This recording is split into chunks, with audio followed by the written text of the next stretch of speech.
आज पंडित जी सुबह से बहुत खुश हैं। बार बार घड़ी देख रहे हैं कि कब 11 बजेंगे। बार बार अपनी पत्नी सरला से पूछते हैं कि उन्हें खाना बनाने की तैयारी में क्या मदद चाहिए। घर का गेस्ट रूम उन्होंने खुद ही रेडी कर दिया था। एक्चुअली आज पंडित जी के बचपन के दोस्त आ रहे हैं उनसे मिलने। साथ में उनका बड़ा बेटा सौरभ भी आ रहा है। आखिरी बार 10 साल पहले सौरभ की ही शादी में अपने दोस्त सुधाकर से मिले थे पंडित जी। तब से अब जाकर मिलना हो पा रहा है। वो भी इसलिए कि सुधाकर को अपनी कुछ जमीन वगैरह बेचनी है जो उसके पुरखों की इसी शहर में है। दोस्तों, आप सुन रहे हैं गीता ज्ञान कुकू एफएम पर। अच्छा, सौरभ ने कल फोन करके जब ये बताया तो पंडित जी बहुत खुश हुए। आखिरकार सुधाकर उनके बचपन का दोस्त था, और दोस्त भी ऐसा वैसा नहीं, पक्का दोस्त। उसके साथ उनके बचपन की, स्कूल की बहुत सारी यादें जुड़ी हुई हैं। बचपन की शरारतों में दोनों बराबर के पार्टनर्स होते थे, या उन्हें क्राइम पार्टनर्स मेरे ख्याल से कहना सही होगा।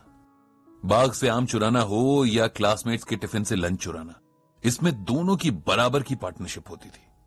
साथ स्कूल जाना, साथ खेलना, हर काम दोनों का साथ ही होता था। टीनेज तक ये सिलसिला चलता रहा और फिर सुधाकर के फादर का ट्रांसफर दूसरे शहर में हो गया। जब वो लोग शिफ्ट हुए तब दोनों दोस्त बहुत उदास हुए, लेकिन जाना तो था ही। लेकिन फिर लेटर्स और बाद में फोन के जरिए एक दूसरे से दोनों जुड़े रहे। साल में 1-2 बार मुलाकात भी हो जाती थी, लेकिन पिछले 10 साल से मिलने का यह सिलसिला थम सा गया था, क्योंकि अब दोनों की उम्र भी हो गई थी और ऐसा कोई बहाना भी नहीं मिला कि मुलाकात हो। पंडित जी ये सब सोच ही रहे थे कि सुधाकर और सौरभ आ गए। दोनों दोस्त ऐसे गले मिले जैसे जन्मों के बाद मिल रहे हों। सौरभ भी पंडित जी से मिलकर बहुत खुश हुआ। दोनों दोस्तों की जो बातें शुरू हुई तो जैसे खत्म होने का नाम ही नहीं ले रही थी। सरला जी और सौरभ तो बस उनकी बातें सुने जा रहे थे। इस सब में कब दिन ढल गया पता ही नहीं चला। डिनर के बाद जब सब सो गए तब पंडित जी अकेले ही बरामदे में बैठे कुछ सोच रहे थे। उनके ध्यान में रह रहकर सौरभ का मुरझाया हुआ चेहरा आ रहा था। पता नहीं क्यों, लेकिन उन्हें लग रहा था कि सब कुछ ठीक नहीं है, कहीं कोई परेशानी है, वरना सौरभ के चेहरे पर तो हमेशा स्माइल रहती थी। उन्होंने सोचा कि सुबह जरूर सौरभ से बात करेंगे। सुबह जब पंडित जी वॉक पर निकल रहे थे तो सौरभ भी उनके साथ आ गया। कुछ फॉर्मल बातों के बाद आखिर पंडित जी ने सौरभ से पूछ लिया कि क्या वो किसी परेशानी में है। सौरभ पहले तो हिचकिचाया, लेकिन फिर वो पंडित जी के आगे खुल गया।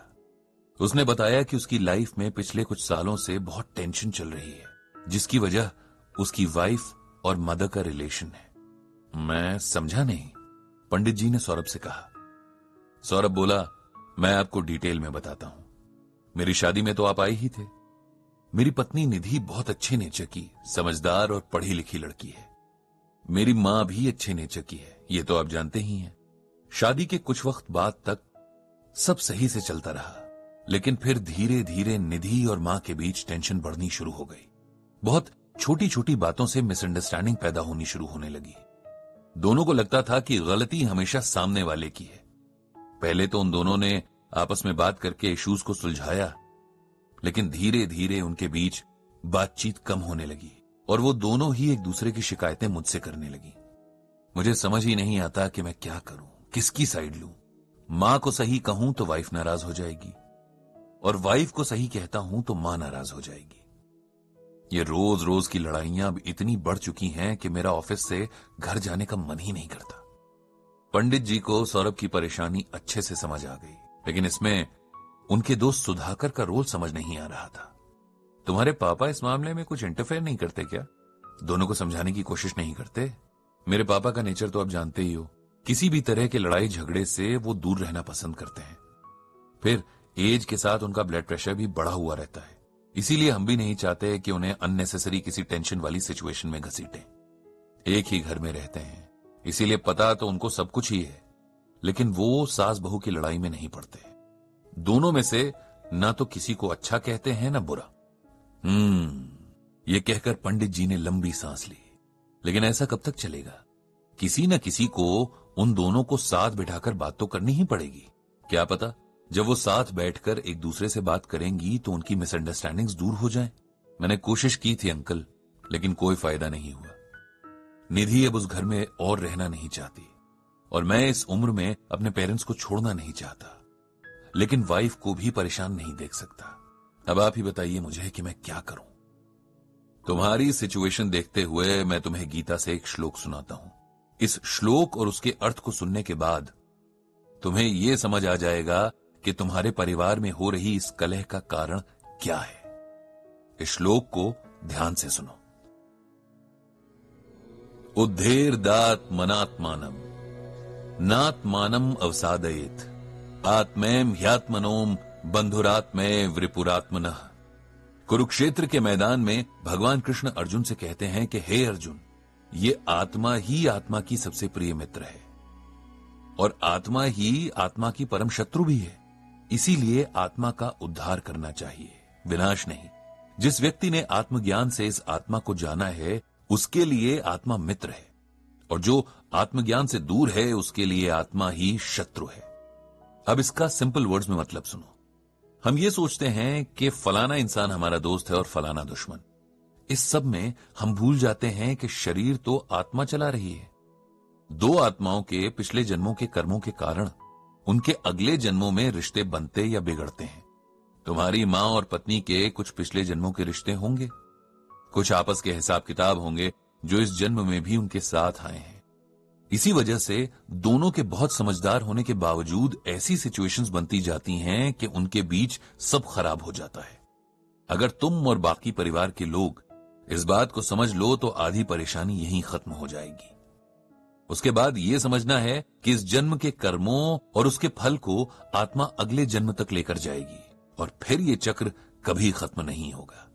इसीलिए इसी जन्म में जो भी अच्छे बुरे कर्म हैं उन्हें सेटल कर देना चाहिए।